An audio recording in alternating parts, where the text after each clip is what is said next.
Sleeping Beauty menjadi sebuah dongeng yang begitu indah dan menawan di dalam memori kita. Kisah ini disukai oleh anak-anak karena alur ceritanya yang sangat romantis dan membawa kebahagiaan. Namun, di balik keindahan Sleeping Beauty terdapat sebuah kenyataan kelam yang begitu mengerikan. Apa jadinya jika sebenarnya kisah Sleeping Beauty itu tidak bercerita mengenai cinta sejati dan keindahan, melainkan bercerita mengenai pengkhianatan dan kekejaman?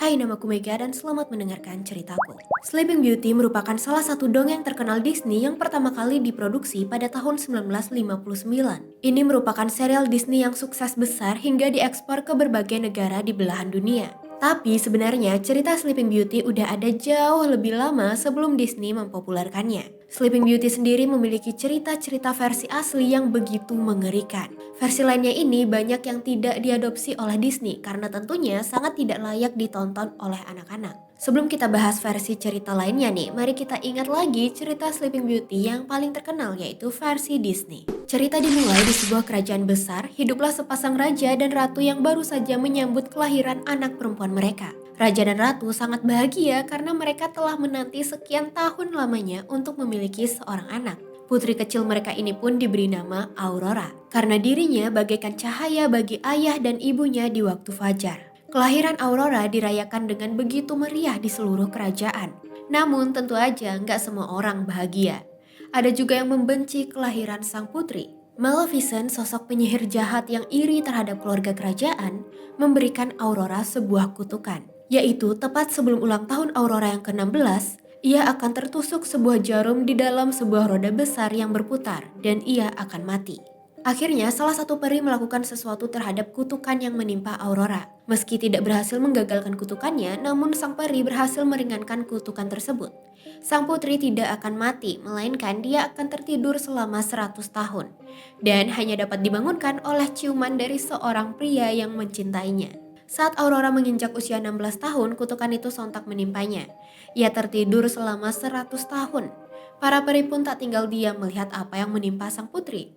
Singkat cerita, seorang pangeran tampan bernama Philip datang menyelamatkan si putri tidur. Ia berhasil mengalahkan Maleficent, mencium sang putri hingga terbangun, dan mereka berdua menikah. Happy ending. Indah sekali bukan? Tapi bagaimana kalau sebenarnya si putri tidur ini dikhianati dan dimasak hidup-hidup? Ya, banyak bagian dari cerita aslinya yang nggak dipakai sama Disney. Dan kali ini kita akan bahas beberapa versi kelam dari Sleeping Beauty. Versi pertama dari Sleeping Beauty dirilis pada abad ke-14. Versi ini diberi judul Kisah Troilus dan Zelandine yang Cantik. Meski pengarangnya tidak diketahui pasti, tapi kisahnya pertama kali muncul dalam sebuah prosa romantis berbahasa Prancis bernama Persephores. Cerita dimulai mengenai Zelandine, seorang putri cantik yang berasal dari daerah Zeeland. Putri Zelandine ini sedang jatuh cinta kepada seorang satria dari Skotlandia yang bernama Pangeran Troilus. Dan Troilus ini juga mencintai Zelandine, jadi mereka berdua itu sangat happy. Suatu ketika, Zelandine tiba-tiba tertidur dan gak bangun lagi setelah memintal pakaian. Ayah dan ibunya sangat bersedih karena hal itu, dan mereka memutuskan menaruh Zelandine di menara paling atas. Di sana, Zelandine disiapkan tempat tidur yang sangat mewah agar dia tetap nyaman. Tapi anehnya, Zelandine ini ditidurkan tanpa mengenakan sehelai pakaian pun. Di lain sisi, setelah mendengar kabar kekasihnya tertidur, Troilus yang panik segera menuju Zealand. Ia meminta pertolongan dengan pergi ke sebuah kuil dan memohon kepada Dewi Venus. Dewi Venus ini adalah Dewi Aphrodite ya. Venus pun menjawab doanya dengan memberi sebuah clue. Nah, di sini Troilus nggak ngerti sama sekali dengan clue tersebut. Tapi karena panik, dia langsung ke menara mencari kekasihnya. Pas naik ke atas nih, ada sosok misterius yang bisikin dia kayak gini. Kamu pokoknya harus ngikutin perintah dari Venus. Di atas, Troilus melihat Zelandine tertidur dengan sangat cantik dan tanpa pakaian. Troilus membungkuk untuk mencium Zelandine. Ia pikir menciumnya akan membangunkannya. Tapi sang putri tetap tertidur. Troilus yang frustasi kemudian memaki Venus karena nggak memberinya saran dengan jelas. Terus si Dewi Venus ini kesal sendiri. Dia tiba-tiba muncul di depan Troilus dan memarahi Troilus karena nggak ngerti sama clue yang dia kasih. Si Venus ini kira-kira bilang gini ya, lihat dong depan matamu ada cewek cantik yang selama ini kamu cintai. Dan kamu sekarang cuma berdua doang. Tunggu apa lagi? Ayo cepet tidur sama dia. Ya, jadi disuruh tidur.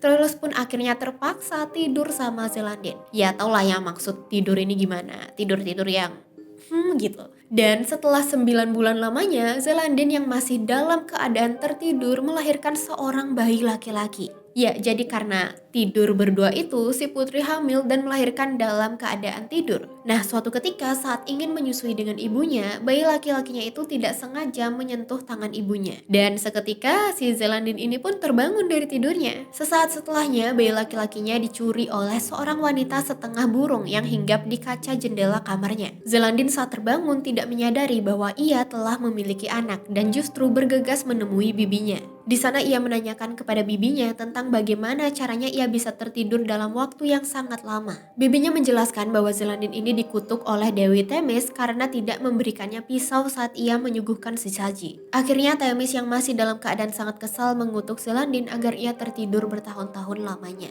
Beberapa waktu kemudian, Zelandin dan Troilus kabur bersama dan menikah. Meski Zelandin sangat mencintai Troilus nih dan telah menikahinya, hatinya masih tidak rela atas pelecehan yang dilakukan oleh Troilus kepadanya. Sol, Luna, dan Thalia merupakan cerita Sleeping Beauty versi Italia yang ditulis oleh seorang penulis ternama bernama Basil. Karya ini diterbitkan pada tahun 1634. Versi kedua ini menceritakan tentang seorang pria bangsawan yang baru saja memiliki bayi perempuan bernama Thalia.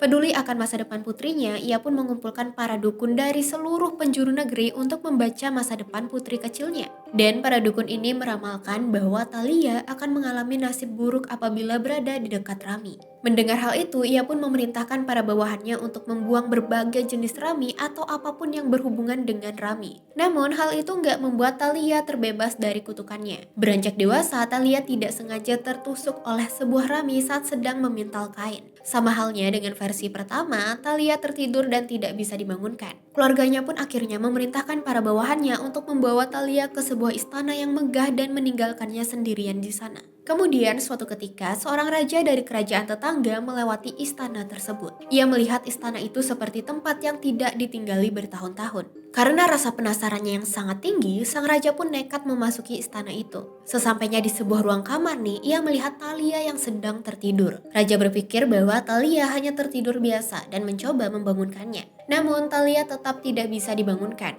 Raja yang melihat Thalia yang sangat cantik dan menawan tak sadar telah melakukan hal yang tidak baik kepada Thalia. Ya, Thalia diperkosa. Namun kali ini parahnya lagi, sang raja lupa sudah berbuat hal tidak baik kepada Thalia. Maka 9 bulan kemudian, Thalia melahirkan sepasang anak laki-laki kembar dalam keadaan sedang tertidur. Bedanya dengan versi pertama, sang anak ini menggigit jari si ibu dan membuat Rami yang menusuk di jari ibunya itu termakan olehnya. Akhirnya Thalia pun sadar kembali.